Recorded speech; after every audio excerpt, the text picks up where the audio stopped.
Assalamualaikum warahmatullahi wabarakatuh.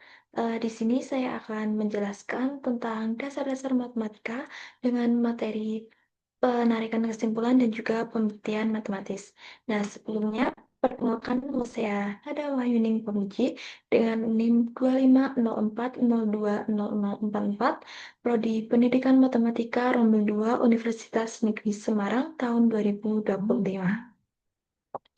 Nah, pada bab yang pertama yaitu kita akan membahas tentang penarikan kesimpulan. Jadi untuk penarikan kesimpulan itu terdapat beberapa aturan yang dapat kita gunakan untuk penarikan kesimpulan. Yang pertama yaitu ada aturan modus ponen atau MP, premis 1 P maka Q, premis 2 P maka kesimpulannya yaitu Q. Kemudian yang kedua ada modus tolen atau MT, premis 1 P maka Q, premis 2 negasi Q, maka kesimpulannya yaitu negasi P. Yang ketiga ada silogisme atau sil. Premis 1 P maka Q, premis 2 Q maka R, maka kesimpulannya yaitu P maka R. Yang keempat ada destruktif silogisme atau DS. Premis 1 P atau Q, premis 2 negasi P, maka kesimpulannya yaitu Q. Yang kelima ada konjungsi atau conj. Jika premis 1 itu P, premis 2 Q, maka kesimpulannya yaitu P dan Q. Yang keenam ada adisi atau AD. Jika premisnya P, maka kesimpulannya itu P atau Q. Nah, kemudian untuk aturan yang ketujuh yaitu ada konstruktif dilema atau KD. Premis 1 itu P maka Q dan R maka S. Yang kedua yaitu P atau R, maka kesimpulannya yaitu Q atau S. Yang kedelapan ada aturan destruktif dilema atau DD. Premis 1 P maka Q dan R maka S. Kemudian premis 2 itu negasi Q atau negasi S, maka kesimpulannya yaitu negasi P atau negasi R. Yang kesembilan ada simplifikasi atau SIM. Eh, Premisnya itu P dan Q, maka kesimpulannya itu P. Nah, dari beberapa aturan yang ada di sini, yang bisa kita gunakan yaitu ada simplifikasi, modus ponen, modus tolen, silogisme, konjungsi, dan juga adisi. Untuk aturan yang lain itu jarang kita gunakan. Kemudian di sini itu terdapat suatu permasalahan, yaitu jika Arka lapar, maka Arka akan makan sate. Eh, Arka tidak makan sate atau Arka makan bakso. Arka tidak makan bakso. Kesimpulan yang tepat adalah Arka tidak lapar. Buktikan bahwa kesimpulan tersebut benar. Nah, jadi di sini kita itu disuruh membuktikan bahwa kesimpulannya itu Arka tidak lapar. Nah, untuk pembahasannya, kita misalkan dulu nih, P itu kita misalkan Arka lapar, maka negasi P-nya itu Arka tidak lapar. Kemudian Ki itu kita misalkan Arka makan sate. Nah, berarti untuk negasi Ki itu Arka tidak makan sate. Dan yang ketiga yaitu Arka makan bakso. Itu R. Berarti untuk negasi R yaitu Arka tidak makan bakso. Nah, jadi dari pernyataan ini kita akan mendapat beberapa premis, yaitu eh, yang pertama yaitu ada P maka Q, yang kedua ada negasi Q atau R, yang ketiga yaitu ada negasi R, dan kesimpulannya itu adalah negasi P. Nah, negasi P ini tadi itu adalah Arka tidak lapar. Nah, untuk penyelesaiannya, kita bisa menentukan premis yang keempat itu dari aturan implikasi dari premis yang kedua. Nah, dari premis ini kita implikasi sehingga kita peroleh Q maka R. Kemudian untuk premis kelima kita eh, silogismekan premis pertama dan juga keempat sehingga menjadi P maka R.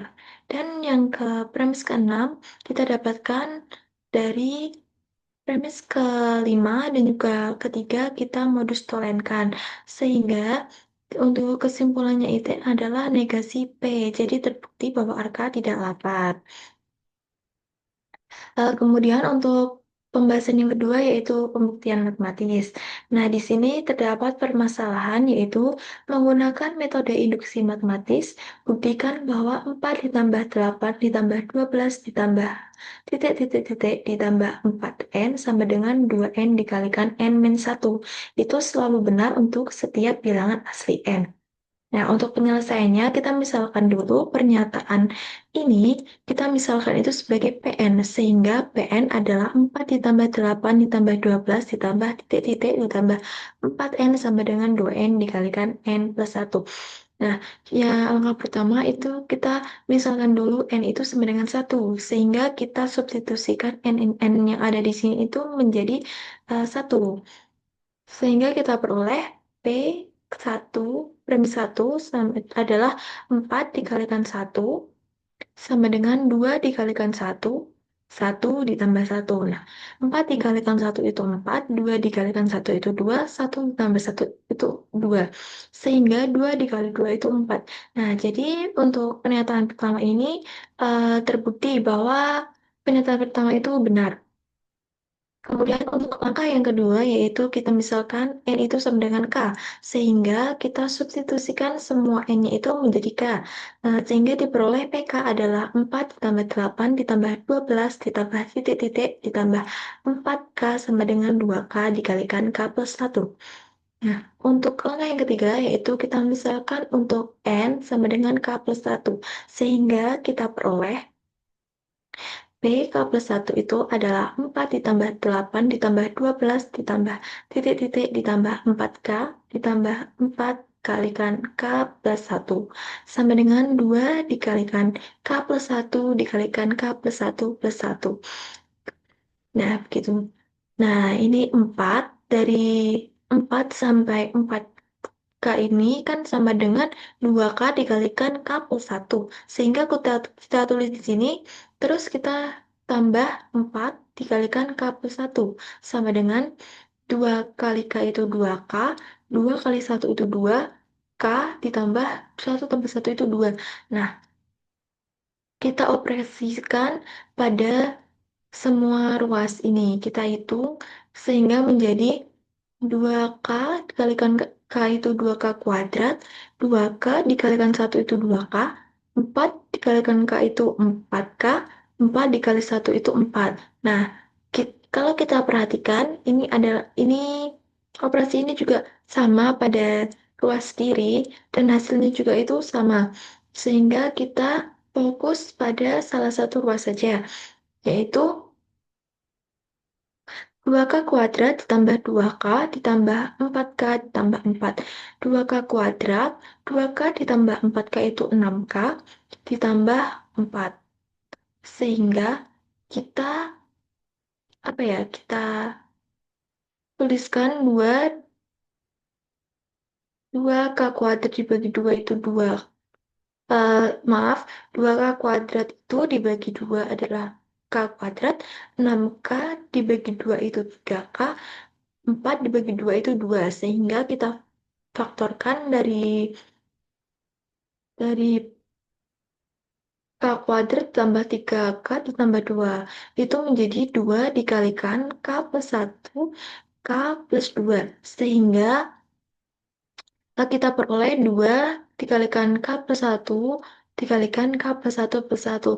Nah, pernyataan ini itu sama dengan 2 N N plus 1. Nah, jadi terbukti bahwa PN adalah 4 ditambah 8 ditambah 12 ditambah titik-titik ditambah 4N sama dengan 2N N plus 1. Itu selalu benar untuk setiap bilangan asli N. Nah, sekian dan terima kasih. Saya mohon maaf apabila masih banyak kesalahan dalam menjelaskan. Kurang lebihnya, saya mohon maaf yang sebesar-besarnya. Wassalamualaikum warahmatullahi wabarakatuh.